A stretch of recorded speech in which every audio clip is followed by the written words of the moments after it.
Praise God. Actually, I want to share something very important this day. I want to briefly talk to young ministers, men of God out there. You're a young man, you're a young minister, you're doing something great for God. You're a young woman out there, you're a young man out there, and you can see the hand of God upon your life, and you can see the move of God upon your life. You can feel that God is doing something with you. You pray and things happen. You preach and people weep for their lives. You've been doing great things for God. I want to speak to you. I want to give a word to you, and I believe that you will listen, and we will all humble ourselves before God and get this truth from God. I want us to look at the life of Elisha as my point of reference today. I had to do a little study into Elisha. Elisha was like an earthman or like a farmer, so to say. But by the time Elijah will meet him, Elijah only had to cast a mantle on Elisha. After the casting of the mantle, immediately Elisha caught the message. He got the message. But do you know one thing that I learned from Elisha? He did not immediately start the ministry. And guess what? God had already told Elijah, go and anoint Elisha in thy stead. Remember, God has already told Elijah, go and anoint Elisha. But Elijah did not go and anoint him. He only cast a mantle on him. And scripturally, Israelitically, and by virtue of prophetic reasoning, once a prophet casts a mantle on you, it is a sign of a calling. It's a sign that you have been chosen to do something. Now, one way or the other, because there were gossipers everywhere. In fact, the gossips were coming from the children of the prophets who were telling you that, see, Elisha, you are supposed to be this and that. Definitely, Elisha may have heard from these same sons of the prophets that he is supposed to take over from Elijah. But Elisha did not make any move until Elijah himself was ready to hand over. There is always a period of waiting for every young minister, both man and woman. There is always a period of waiting. It is the incubation period, the period where you are in the showroom and you cannot come out yet because your time has not yet come. If you try to force it to come prematurely, you will only make a fool of yourself and the glorious ministry that will have manifested ahead of you. Elisha must have heard that he was to take over from Elijah, but he had to wait until Elijah was ready to hand over. Tell me why immediately Elijah asked him, what would you have me do for you? He did not think twice. He did not say, the Bible did not say, and Elisha thought and said. He did not think. The Bible says, immediately he said, let a double portion of thy spirit be.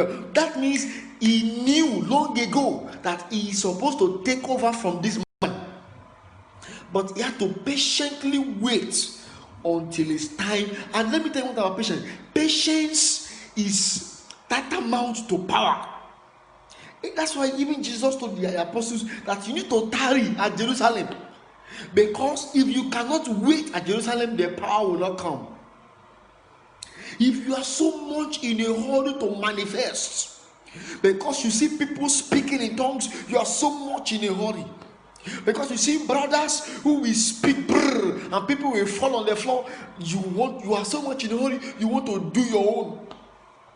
Let me tell you what you will get. You will get and that's all you will be seeing in your ministry. Do you think that the Redeemed Christian Church of God A Deeper Life Christian Ministry, and some of these great ministries that are booming out there. Do you think it is brrr that they use that the brought the ministry? No. Bible says, and ye shall receive power in Acts chapter 1. After that, the Holy Ghost is come upon you. It is power that comes with the Holy Ghost. If you go to the Acts of the Apostles in the Bible, when the Holy Ghost came upon the apostles, they were not just doing brrr and people will fall. They were real signs and wonders. The blind were seeing, the lame were walking, the deaf and dumb were speaking, even the dead were being raised from the dead. Young ministers, what are the signs you see in your ministry that is making you feel like you are already on top of the world? Number one, I will tell you, when you stay on pulpit and shout and call fire, people will fall. Now, let's go back to Act of the Apostles. Was that the only sign of the Holy Ghost? I was privileged to talk to some young ministers some time ago. I said, see, let me tell you something I have practicalized myself. I had a new convert. Yes, it was my convert. In fact, he just got born again. I was going for administration. I took him along with me. Normally after administrations, I will wait to pray for people. I waited. Then there came somebody who needed deliverance. I told the young man, go and pray for her. He said, I said, see, just go and pray. He stood there. He only began to call fire, call Jesus, call the name of Jesus, call the fire of Holy Ghost when the person began to manifest. So what is the pride? When because you stay on the pulpit and call fire and call Holy Ghost and call Jesus, and people fall on the floor and roll, and then you sit on a big chair and say, I have arrived. You have not started. That is the ministry of every believer who even gets born again today. My dear, go and seek for the power of the Holy Ghost until the blind begin to see when you pray, until the lame begin to walk when you pray, until dead are raised when you pray. Then you know you have got something. And how do you get it? You don't get such power by testing for power. You get such power by testing for souls. You don't get such power by being hungry for power. No, you get such power by being thirsty to develop the kingdom of heaven.